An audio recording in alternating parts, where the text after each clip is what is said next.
Fala, meu povo, tudo bem com vocês? E na TV Gringa aí, os caras já estão fazendo uma previsão entre Fluminense e Chelsea. Campinho armado, e agora eles vão discutir quem leva melhor no jogo de amanhã, às 4 horas da tarde. Se liga aí como os gringos estão falando sobre o Fluminense agora. Cup. I mean, what would it mean for the tournament if Flu make it past Chelsea into a final?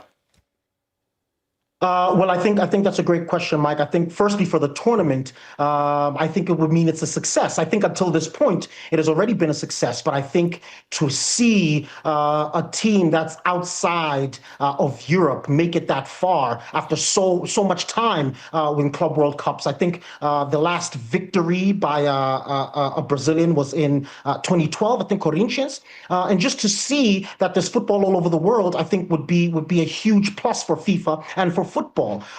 From the Brazilian landscape, I think it may be hyperbole, but I think Fluminense in the final reignites Brazil's belief in their potential to compete at the highest level and perhaps restore some self-image, some self-esteem amidst some difficulties at the Seleção. I don't think their Carioca and Rio de Janeiro rivals would see Fluminense's success as such, but I think outside of that city, I think for the rest of us, they are certainly carrying Brazil's flag, and we're delighted to see how well they're doing, and certainly do hope that they make it into the final. Yeah, absolutely. I mean, if you look at the likes of Botafogo, of Flamengo, of the Brazilian teams that were in this Club World Cup, Fluminense in Bizo probably was the one on the outside looking in because they have the least budget from everybody else. But I kind of like the storyline going into this game because Renato Gaúcho, their manager, has been like the defiant Latino against the Europeans at this Club World Cup.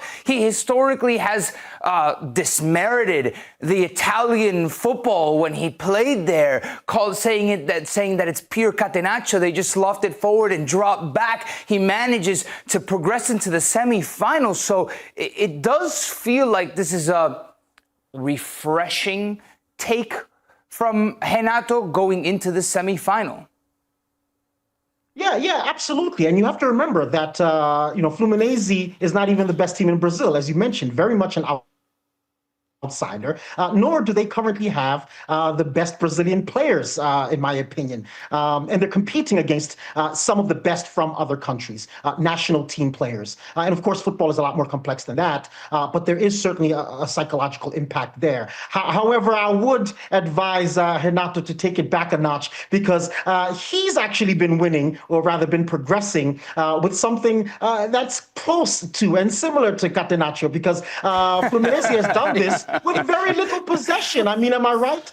They suffered versus Sundowns with very little possession. They suffered versus Inter with the same. They had less possession than Al Hilal and Dortmund. But the point is they're getting the job done. And I think their experience has been invaluable. His experience as well has been invaluable. His temperament, his perspective, and his defiance is the word that I think you used, which is a perfect description. Well, he's doing it in a different way. This Flu side, if you're seeing, age is just a number. Well, they have one of the oldest sides in the Club World Cup. I think 6 of their players in their 11 are, 34 and older. They're going against a Chelsea side that they're the young bucks of this Club World Cup. I mean, what sort of advantage does age and the experience of this togetherness of this Flu side that's been there and done that, Libertadores, have potentially against Chelsea?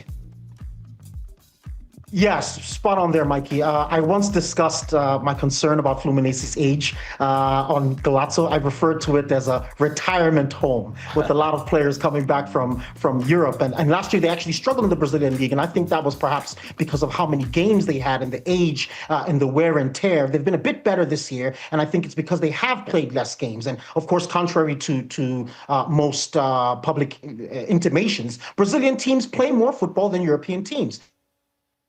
And so that has really worn on them, I think, when they've been playing down here in Brazil. But in the World Club Cup, this experience, this wisdom, it's been extremely valuable. I mean, if you think about how Thiago Silva was able to change the game versus Al Hilal and advise Renato Gaúcho on what he believes the tactical approach should be because of what's happening on the field. I mean, these are things that you can only get from experienced, from older players who are all understanding, who have all been through this.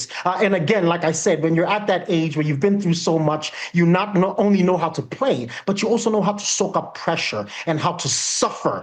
Down here in Brazil, they refer to teams being able to suffer to get the victory. It's a very Libertadores type approach, type idea to getting the job done, even when the football is not so beautiful. And I think Fluminense has been able to do that while also demonstrating that they do have talent, they do have players, they do have football, and they are Brazilian after all. Yeah, listen, and talk about Libertadores. Renato's been to a Libertadores final not once, but twice.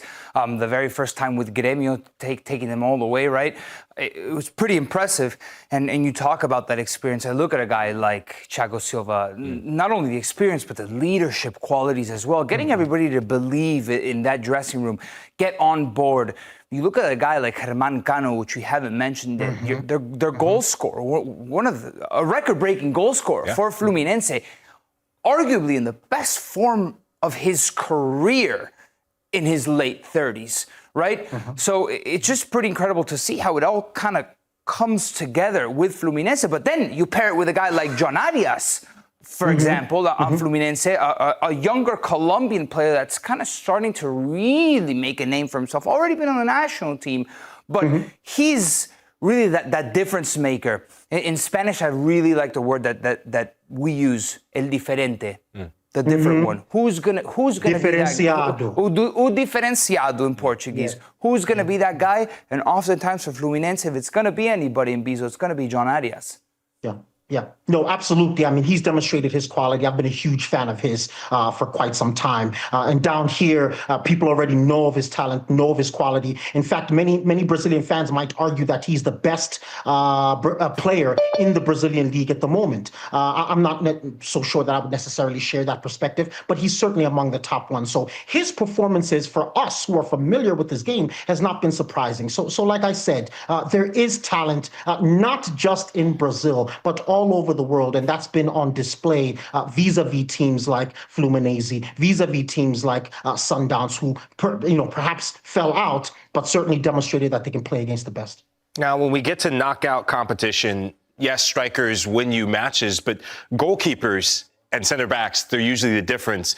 And Flu, they have a very experienced goalkeeper in Fabio. I mean, the guy's defying father time. He keeps getting better and better with each match that he plays, and he's on the verge of achieving history within the calendar year. I mean, he's 8 shy of equaling Peter Shilton, I believe, his all-time professional appearance record. I mean, what would it be and what would it mean for a goalkeeper like that, not just to get this record, but to put in another stellar performance against the likes of Chelsea? Yeah, I mean, I think he's the oldest goalkeeper in the world, right? Something like over 1,300 matches, 150 for Fluminense, some 790 for Cruzeiro, which a lot of people forget is one of the giants of Brazilian football. He's certainly not a household name, but he is among the legends of Brazilian football. And he actually does join along an illustrious list of players who've never played for the Seleção, despite having such an incredible body of work. He joins the likes of Alex, Marcelinho Carioca, Neto, who just simply never had space. But again, despite his comparative lack of fame, he's one of Brazil's greatest goalkeepers of all time. But it is also, I think, important to note and put in perspective that in Brazil, there's always existed this dichotomy of young and old, which Fluminense is demonstrating for us at this cup. Players in their prime from Brazil are exported to Europe. It's still one of the largest exporters of footballers on the globe. And so you have your young, talented, and some of the best going to Europe, but then you have some of these older players who are either returning from Europe or who've spent their entirety of their career here in Brazil. And you'll have this, there's this 16-year-old, 17-year-old who's coming into the limelight, and then you'll have this 44-year-old, 45-year-old who's now at the end of his career, but has done incredible things and is helping the clubs continue to rise. And so it's such a typical demonstration of what it means to be a Brazilian football, for what it means to be a player in Brazil. And it's just beautiful to see. And we all obviously hope that he does smash any records that are still left to hit. Yeah, he's still got a lot of football left to be played. And Bizo, thank you very much. Obrigado, that's right? Obrigado Obrigado meu irmão. muito. De nada. Valeu. De nada. Valeu. Obrigado, valeu. Okay. Wonderful, boys. That's Wonderful. CBS Sports Brazilian football analyst Mbizo Zamani. Thank you as always. Now, Nico, we're going to do a little bit of all 22, and you're really high on this flu side. And you talked about some of the big storylines, so take us through it. Yeah, I think the biggest storyline of them all is Martinelli suspended, right? A center midfielder that would pop in there where Hercules is at the moment. I go back to that Fluminense side that won the Copa Libertadores 2 seasons ago. And the midfield pair was Andre, who's now at Wolves, and Martinelli. They were very positional-based Fluminense that love to keep the ball. And I would imagine they're going to do a little bit of holding down the fort against Chelsea. But obviously, we spoke about those difference makers right here in John Arias and Germán Cano, the goal scorer and the playmaker. If they're going to have any sort of surprise here, it's going to come down to those two on top of an incredible defensive performance. Yeah, Thiago Silva has been outstanding, as you said. No Freitas, so Fuentes, I think that's going to be the back four that we see right there. They could also play this back five that's made the difference. Yeah, on the opposite side. More than a back, I think it would be more of a back five against Chelsea. Yeah. Personally. Look, on the opposite side, the big question mark for Chelsea is who's going to fill in for Liam Delap? João Pedro, or is it Nicholas Jackson, who's back from being on the naughty list? I think João Pedro, he's going to be the guy, although he just came off the beach as well. What I saw from him in his cameo that he came off the bench, there was an urgency, there was a sense of setting the press, and he's that sort of player that if you want to unlock Cole Palmer, as we saw in the first goal, I think you put him up there because he can float between the gaps. He can get the likes of Pedro Neto, who's been excellent this tournament, and Christopher Nkunku looks like he might have a future with some of the transfer speculation on Noni Marioke at Chelsea. Crazy to think that Nico Jackson started in this Club World Cup on match day 1, and by the end of it might be the third string striker on this team. The other big note for Chelsea is that Moises Caicedo is back from suspension, right? And that partnership with Enzo Fernandez, this holding midfielder position, it could be some of the best in the Premier League. Moises Caicedo was Chelsea's best player last season. You know, he has lived up to that price tag. And when you say, what, $100+ million defensive midfielder, what can he give you to live up to that price tag? Masterful performances like he's been putting together. He's the heart and soul. Galera, então vocês viram aí os gringos falando de Fluminense e Chelsea. Cara, eu assisti o jogo todinho do Palmeiras contra o Chelsea. O que eu posso falar pra vocês, Fluminense tem que ficar muito esperto. Tem gente que não fala muito, todo mundo só fala do Palmer, né? Palmer joga muito, tá? Mas o Palmer aí é jogador mais visado, todo mundo vai querer marcar. Agora, o pessoal não fala muito. Enzo joga muito, Enzo Fernandes joga muito, tá?